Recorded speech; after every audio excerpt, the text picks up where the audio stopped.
we were neighbors. Well, we weren't neighbors, but we lived in the same city.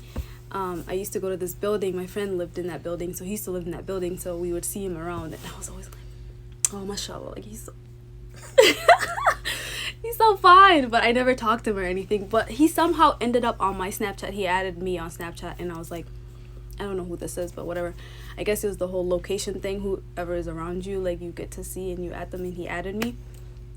And you want to say? So that's what she thinks, but what had really happened is I moved to Minnesota, didn't know anybody, and I ended up being friends with a lot of the Somali guys at like LA Fitness. And so what I had ended up doing is going on people's Instagrams, seeing their Snapchat names and adding them. And I added up like all the Somalis I could find. And I didn't know anyone, but I just wanted to be like, okay, where do people hang out? What do people do? And so I had all these Somalis on my Snap, and she happened to be one of them. And then I had posted a video, the Kanan video, Yeah, it or was a song. it was that song where it goes like Maraykan walagasowaye, Maraykan walagasowaye. So I was like, hey, are you Somali? I was so confused because I thought he was Somali. So that was kind of like confirming. But then he was like, no, I'm not Somali. And I was like, but you're singing a Somali song. And he was like, yeah. And I was like, okay, whatever.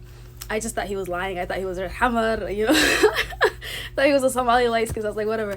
And then another day he posted a picture of himself where he was going to Friday prayers. He was wearing the khamis.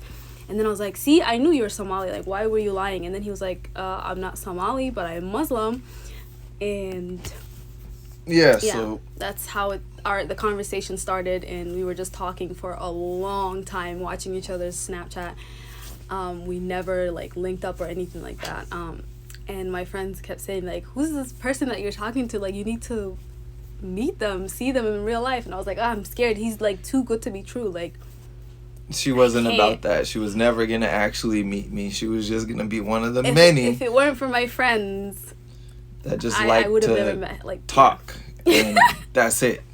no, it's because, you know, like when you like someone and you don't want to see them in person because you know something is gonna be off. I thought like, I don't know, it's just too good to be true. Like, let's just keep it on Snap. Let's just keep talking. And I didn't want to see him, but Yeah, it was her friends that pushed her to actually come out and finally meet true. me. And That's here how we met. are. If you want part 2, we could keep going. But yeah, things